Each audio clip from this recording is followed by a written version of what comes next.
ಈ ದಿನ ಏನು ನಾವು ಈ ಕಾರ್ಯಕ್ರಮ, ಈ ವಕ್ಫ್ ಬೋರ್ಡು ಇಡೀ ರಾಜ್ಯ ಅಲ್ಲ ದೇಶನೇ ಈ ಪರಿಸ್ಥಿತಿ ಯಾವ ರೀತಿಯಾಗಿದೆ ಅಂದರೆ ಜನರಿಗೆ ಆಶ್ಚರ್ಯ. ಏನಂದರೆ ಇದೇನಪ್ಪ ನಮ್ಮ ಆಸ್ತಿ, ನನ್ನ ಪಾಣಿಯಲ್ಲಿ ಬರ್ತಾ ಇರೋ ಆಸ್ತಿ ಈಗ ಏಕ್ದಮ್ ನೋಡಿದ್ರೆ ಇದು ಯಾವುದೋ ವಕ್ಫ್ ಬೋರ್ಡ್ ಅಂತ ಬರ್ತಾ ಇದೆ. ಇದು ಯಾವ ರೀತಿ ಬಂತಪ್ಪ ಏನು ಅಂತ ಹೋಗಿ ತಾಲೂಕು ಆಫೀಸುಗಳು ಮತ್ತು ಎಲ್ಲ ಆಫೀಸುಗಳಿಗೂ ಹೋರಾಡೋ ಪರಿಸ್ಥಿತಿ ರೈತರಾಗಲಿ ಮತ್ತು ಮಶಾನಗಳಾಗಲಿ ಮತ್ತು ಬಂದು ಗೌರ್ಮೆಂಟ್ ಯಾವುದೇ ಜಾಗಗಳಾಗಲಿ, ದೇವಸ್ಥಾನ ಮಾನ್ಯ ಜಾಗಗಳಾಗಲಿ ಅದೇ ರೀತಿ ನಮ್ಮ ಕೋಲಾರಲ್ಲಾಗಿ ಮಾಡಿದ್ರು. ಮತ್ತು ನಮ್ಮ ಕೋಲಾರಲ್ಲಿ ನೋಡಿಬಿಟ್ಟು ಕೆಲವರೆಲ್ಲ ಹಿಂಗೆ ಅಂತ ನೋಡಿ ನಿಮ್ಮ ತಾಲೂಕಲ್ಲಿ ಕೂಡ ಆಗಿರ್ಬೋದು ಅಂತ ಹೇಳಿದಾಗ ನಾವು ಮುಳಬಾಲ್ ತಾಲೂಕಲ್ಲೂ ಸ್ವಲ್ಪ ಆದರೆ ಹುಡುಕ್ತಾ ಇದ್ದೀವಿ. ಈ ಸದ್ಯಕ್ಕೆ 48 ಎಕರೆ ಸಿಕ್ಕಿದೆ.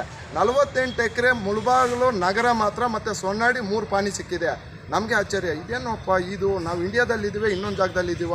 ಈ ನಮಗೆ ತಿಳಿದೀರಾ? ನಾವು ಯಾವಾಗೋ ಎಷ್ಟೋ ವರ್ಷಗಳಿಂದ ಸ್ವಾತಂತ್ರ್ಯ ಬಂದಾಗಿಂದ ಒಂದು ಪಾನಿಯಲ್ಲಿ ನಮ್ಮರಿರೋದನ್ನು ಏಕ್ದಮ್ ಈ ಥರ ಚೇಂಜ್ ಆಗಿ ವಕ್ಫ್ ಬೋರ್ಡಾಗಿ ಆಗ್ತಾಯಿದೆ ಅಂದರೆ ನಮಗೆ ಆಶ್ಚರ್ಯ. ಅದೇ ರೀತಿ ನಮ್ಮ ಜನರಲ್ ಸೆಕ್ರೆಟರಿ ಸೋಮು, ನಮ್ಮ ಮಂಜಣ್ಣ, ನಾವೆಲ್ಲ ಹುಡುಕಿ ತಾಲೂಕು ಆಫೀಸು ಮತ್ತು ಇನ್ನು ನಮ್ಮ ಸ್ನೇಹಿತರ ಹತ್ರ ಎಲ್ಲ ಕಲೆಕ್ಟ್ ಮಾಡಿ ಇವಾಗ ದಾಖಲೆ ಸಮೇತ 48 ಎಕರೆ ಆದರೂ ಚಿಕ್ಕದೇ ಇದು, ಇನ್ನೂ ಹುಡುಕ್ತಾ ಇದ್ದೀವಿ.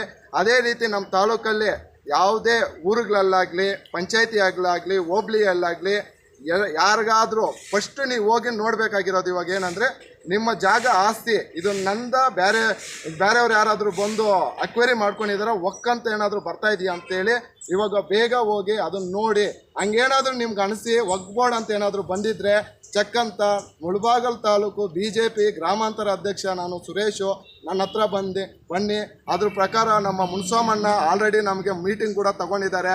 ಆ ಥರ ರೈತರು ಯಾರಾದರೂ ಇದ್ದು ಮತ್ತು ಮುಸ್ಲಿಂ ಸಮುದಾಯದವರು ಕೂಡ ಮೋಸ ಆಗಿದೆ, ಅವರಲ್ಲೂ ಕೂಡ ಆ ಥರ ಏನಾದರೂ ಬಂದಿದ್ದರೆ ನೀವು ಬನ್ನಿ, ಎಲ್ರಿಗೂ ನ್ಯಾಯ ಮಾಡಿಕೊಡ್ತೀವಿ. ಇದು ಜಾಸ್ತಿ ನಮ್ಮ ಜಹೀರ್ ಅಹ್ಮದ್ ಅವರು ಮಿನಿಸ್ಟರ್ ಆಗಿದ್ದಾರಲ್ಲ, ಅವರು ಮಾಡಿರೋ ಕೆಲಸ ಅಂಥ ಇಂಥ ಕೆಲಸ ಅಲ್ಲ, ಅಲ್ಕಟ್ ಕೆಲಸ. ಅವರೆಲ್ಲ ರಾಜಕೀಯ ಯಾವ ರೀತಿ ಬಂದಿದೆ ಅಂದರೆ ಅವರು ಬಂದಿರೋ ರೀತಿ, ಅವ್ರು ಮಾತಾಡೋ ರೀತಿ ಯಾವುದಕ್ಕೂ ಒಂದಕ್ಕೊಂದು ಲಿಂಕೇ ಇಲ್ಲ. ಮೊನ್ನೆ ಬೈ ಎಲೆಕ್ಷನಲ್ಲೂ ಕೂಡ ಕುಮಾರಸ್ವಾಮಿ ಬಗ್ಗೆ ಟೀಕೆ ಮಾಡಿದ್ರು. ಆ ಟೀಕೆ ಅಂಥ ಇಂಥ ಟೀಕೆ ಅಲ್ಲ, ಏನು ದುಡ್ಡು ಕೊಟ್ಟು ಇದು ಮಾಡೋದು ಮತ್ತು ಇನ್ನು ಅವರ ಲ್ಯಾಂಗ್ವೇಜು ಏನೋ ಕೋತಿಗೆ ಹೆಂಗೆ ಅಧಿಕಾರ ಕೊಡ್ತಿರೋ ಆ ಥರ ಪರಿಸ್ಥಿತಿ ಬಂದಿದೆ. ಅವ್ರ ಅಧಿಕಾರದಲ್ಲಿ ಎಲ್ಲಿ ನೋಡಿದ್ರು ಅವ್ರ ಜಾಗಗಳೆಲ್ಲ ವಕ್ಫ್ ಬೋರ್ಡ್ ಮಾಡ್ತಾಯಿದ್ದಾರೆ. ಅದಕ್ಕೆ ನ್ಯಾಯ ಮಾಡಬೇಕು ಅಂತೇಳಿ ನಾವು ನಮ್ಮ ಮೋದಿಜಿಗೆ ಬೇಕಂದರೆ ಲೆಟ್ರ್ ಮಾಡ್ತೀವಿ, ಮೋದಿಜಿಗೆ ಲೆಟ್ರ್ ಹಾಕ್ತೀವಿ. ಆಲ್ರೆಡಿ ಅವರು ಕೂಡ ಹೇಳಿದ್ದಾರೆ ಈ ಮಾತು, ಅದು ಎಲ್ಲಿದೆಯೋ ಅವೆಲ್ಲ ನಾವು ದಾಖಲೆಗಳನ್ನು ಕಲೆಕ್ಟ್ ಮಾಡಿ ಅದನ್ನು ಯಾವುದೇ ಕಾರಣಕ್ಕೂ ಬಿಡ್ಕೊಡಲ್ಲ ಅಂತೇಳಿ. ಮತ್ತು ಯೋಗಿಜಿ UPಯಲ್ಲಿ ಕೂಡ ಇವಾಗ ಹೊಸ ಇದು ಮಾಡಿದ್ದಾರೆ, ಏನಂದರೆ ಟೋಟಲ್ ಹಂಗೇನಾದರೂ ಆಗಿದ್ರೆ ಎಲ್ಲ ದಾಖಲೆಗಳನ್ನು ಹುಡುಕಿ ಎಲ್ಲ ಕಲೆಕ್ಟ್ ಮಾಡಿ ಅದ್ರ ಬಗ್ಗೆ ಹೆಂಗಾಗಿದೆ, ಏನು ಯಾವ ಟೈಮಲ್ಲಾಗಿದೆ ಎಲ್ಲ ನಾವು ಇದು ಮಾಡಿ ಅದನ್ನು ಕಾನೂನು ರೀತಿಯಲ್ಲಿ ಯಾರು ಆ ಥರ ಮಾಡಿದರೆ ಅವ್ರ ಕಾನೂನು ರೀತಿಯಲ್ಲಿ ಅವ್ರಿಗೆ ಆ್ಯಕ್ಷನ್ ತೊಗೊತೀವಿ ಅಂತ ಹೇಳಿದ್ದಾರೆ. ಈ ಅಕ್ರಮ್ ಪಾಷಾ ಹೇಳ್ತಾರೆ, ನಮ್ಮ ಈ ಸರ್ಕಾರ ಬಂದ ಮೇಲೆ ನಾನು ಆ ಥರ ಮಾಡಿಲ್ಲ ಅಂತ. ಮಾಡ್ದಿರ ಇನ್ಯಾರು ಮಾಡಿರೋ ಸ್ವಾಮಿ? ಇವಾಗ 2020, 21, 22ರಲ್ಲಿ ಕೂಡ ಆಗಿದೆ. ಅದೆಲ್ಲ ನೀವು ಮಾಡಿರೋ ಇದು.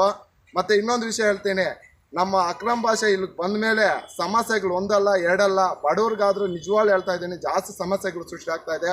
ಆದರೆ ಶ್ರೀಮಂತರು ಅವ್ರ ಕೆಲಸಗಳು ಆರಾಮಾಗಿ ನಡೀತಾ ಇದೆ. ಅಲ್ಲೇ ಬರ್ತಾರೆ, ಅಲ್ಲೇ ಅದು ನಮ್ಮ ಸ್ಟೇಟ್ ನಮ್ಮ ಡಿಸ್ಟಿಕ್ ಅವರೆಲ್ಲ ಬೇರೆ ಅವ್ರು ಬರ್ತಾರೆ, ಕೆಲಸಗಳು ಹಾಕ್ಕೊತಾರೆ, ಮಾಡ್ತಾರೆ, ಹೋಗ್ತಾರೆ.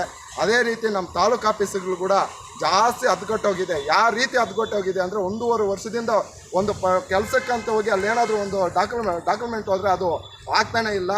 1.5 ವರ್ಷದಿಂದ ಹೋರಾಡ್ತಾ ಇದ್ದಾರೆ. ಅದಕ್ಕೆ ಕೂಡ ಪ್ರೂಫ್ ಸಮೇತ ನಾನು ಇನ್ನೊಂದ್ಸಲಿ ನಿಮ್ಗೆ ಬರ್ತೀನಿ. ಅಲ್ಲಿ ಹೆಂಗೆ ಅಂದರೆ ಬೆಂಗಳೂರಿಂದ ಬರೋರಿಗೆ ಕೆಲಸಗಳು 1-2-3 ದಿನದಲ್ಲಿ ಆಗ್ತಾಯಿದೆ. ಇಲ್ಲಿ ಸ್ಥಳೀಯವಾಗಿರೋ ರೈತ ಬಸ್ಸಿಂದ ಬಾರ್ಡ್ರಿಂದ ಬಂದು ತಾಲೂಕು ಆಫೀಸ್ಗೆ ಬಂದು ಹೋರಾಡೋದೇ ಪರಿಸ್ಥಿತಿ. ಪಾಪ ಅವ್ರು ಬಂದಿರೋ ಕಷ್ಟಗಳು ಒಂದಲ್ಲ ಎರಡಲ್ಲ. ಆ ನೋವುಗಳು ನಾನು ಪ್ರತಿದಿನ ನೋಡ್ತಾ ಇದ್ದೀನಿ. ಆ ನೋವು ಏನು ಅನ್ನೋದು ನನಗೆ ಗೊತ್ತು. ಅದನ್ನು ನಿಜವಾಗ್ಲೂ ಹೇಳ್ತಾ ಇದ್ದೀನಿ. ಅದಕ್ಕೆ ಪ್ರತಿಭಟನೆ ಮಾಡ್ತೀವಿ, ಅದು ಸಾವಿರಾರು ಜನದಲ್ಲಿ ಮಾಡ್ತೀವಿ. ಆ ಪ್ರೂಫ್ ಸಮೇತ ಇಟ್ಕೊಂಡು ಮಾಡ್ತೀವಿ.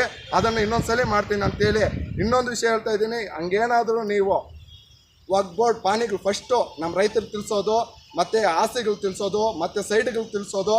ಯಾರೇ ಆಗಲಿ ಫಸ್ಟ್ ಹೋಗಿ ಪಾನಿಗಳು ನೋಡಿ, ಪಾನಿಗಳು ದೇವಸ್ಥಾನ ಮಾನ್ಯಗಳು ನೋಡಿ, ಮತ್ತು ಯಾವ್ದ್ಯಾವ್ದು ಇದೆಯೋ ನಮ್ಮ ಹಿಂದೂ ಸಂಪ್ರದಾಯ ದೇವಸ್ಥಾನಗಳು ಪ್ರತಿಯೊಬ್ಬರು ಫಸ್ಟ್ ಅದು ನೋಡಿಬಿಟ್ಟು, ಮತ್ತು ಮಶಾನಗಳು ಮತ್ತು ಗ್ರಾಮ ಠಾಣಾ ಜಾಗಗಳು ಫಸ್ಟ್ ನೋಡಿಬಿಟ್ಟು ಹಂಗೇನಾದರೂ ಅನಿಸಿದ್ರೆ ನನಗೆ ತಲುಪಿಸಿ. ನಮ್ಮ ಮುನ್ಸೋಮಣ್ಣ ಮಾಜಿ ಸಂಸದರು ತಿಳಿಸಿದ್ದಾರೆ. ಮತ್ತು ನಮ್ಮ ರಾಜ್ಯದಲ್ಲೂ 3 ಭಾಗಗಳಾಗಿ ಇದು ಮಾಡ್ತಾ ಇದ್ದಾರೆ. ಚಲುವಾದಿ ನಾರಾಯಣ ಸೋಮಣ್ಣ ಬಂದಿದ್ದರು, ಅವರು ತಿಳಿಸಿದ್ರು ನಮ್ಮ ರಾಜ್ಯಾಧ್ಯಕ್ಷರು ಚಲುವಾದಿ ನಾರಾಯಣ ಸೋಮಣ್ಣ ಅಶೋಕಣ್ಣ 3 ಗುಂಪಾಗಿ ಅದಕ್ಕೋಸ್ಕರನೇ ಹೋರಾಟಕ್ಕೆ ಇಳಿದಿದ್ದಾರೆ. ನೀವು ಅದನ್ನೇನಾದರೂ ಇದ್ದರೆ ನಮ್ಗೆ ತಿಳಿಸಿ ಅಂತೇಳಿ ನಾನು ಮಾತನ್ನು ಮುಗಿಸ್ತಾ ಇದ್ದೀನಿ. ಇನ್ನು ಮಿಕ್ಕಿದ್ದು ನಮ್ಮ ಜನರಲ್ ಸೆಕ್ರೆಟರಿ ಮಾತಾಡ್ತಾರೆ.